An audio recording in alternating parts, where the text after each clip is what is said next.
Hello everyone, welcome to code in. So recently की development ये है कि बांग्लादेश ने एक ऑर्डर इशू किया और बांग्लादेश के पासपोर्ट को बैन कर दिया from travel to Israel. Simple way में अगर मैं आपको समझाऊं तो बांग्लादेश के लोग बांग्लादेशी पासपोर्ट पे इजराइल नहीं जा पाएंगे। इस पे काफी ज्यादा आर्टिकल्स भी पब्लिश हुए हैं। बांग्लादेश का ये कहना है कि हम इजराइल को एक कंट्री मानते ही नहीं है। अब इसका क्या मतलब हुआ, इसे समझने के लिए हमें थोड़ा पास्ट में जाना होगा।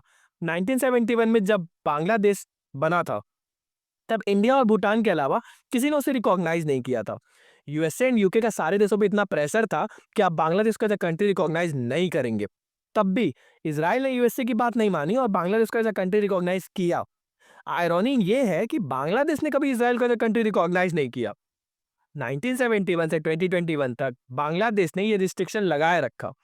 बांग्लादेश के पासपोर्ट पे लिखा हुआ आता था कि valid for all country accept Israel. लेकिन 2022 में शेख हसीना ने इस रिस्ट्रिक्शन को हटा दिया, बट वापस से यूनुस ने इस रिस्ट्रिक्शन को लगा दिया। कुछ लोग का कहना है कि यूनुस जो है वो कुछ मुट्ठी भर एक्सट्रीमिस्ट लोगों को खुश करने के लिए ये कर रहे हैं, और कुछ लोग का ये भी कहना है कि बांग्लादेश ने चाइना को खुश करने के लिए ये कदम उठाया है, क्योंकि ट्रम्प की टैरिफ लगने के बाद से चाइना को देशों का सपोर्ट चाहिए। क्या बांग्लादेश चाइना का सपोर्ट कर पाएगा? ये तो वक्त ही बताएगा। इस एक्शन से ऑल टुगेदर एक बात तो साफ है कि यूएसए काफी नाराज होगा, क्योंकि यूएसए ने साफ कह दिया था कि अगर इजराइल को किसी ने टारगेट किया तो USA will send them to hell. अगर बात करें प्रेजेंट सिचुएशन बांग्लादेश की, तो इंटरनल कंडीशन बांग्लादेश की ठीक नहीं है। 10% टैरिफ यूएस से पहले से लगा चुका है।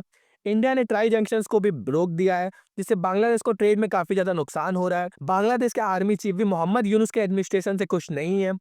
हाल ही में बांग्लादेश के आर्मी चीफ जब देश से बाहर है तो मोहम्मद यूनुस ने एक एनएसए अपॉइंट कर दिया। तो ये तो साफ दिखाता है कि आर्मी चीफ और मोहम्मद यूनुस में कुछ तो बात चल रही है। मोहम्मद यूनुस ने तिस्ता रिवर प्रोजेक्ट में इंडिया को छोड़ के चाइना को इंक्लूड किया, बट चाइना की तरफ से कोई रिप्लाई नहीं आया। ये एक बात तो साफ क्लियर है कि मोहम्मद यूनुस जियोपॉलिटिकली काफी स्लो है।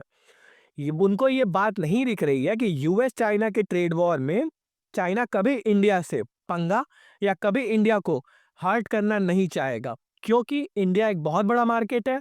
अगर चाइना को यूएसए के मार्केट को कंपनसेट करना है तो इंडिया से रिलेशन अच्छे होने चाहिए।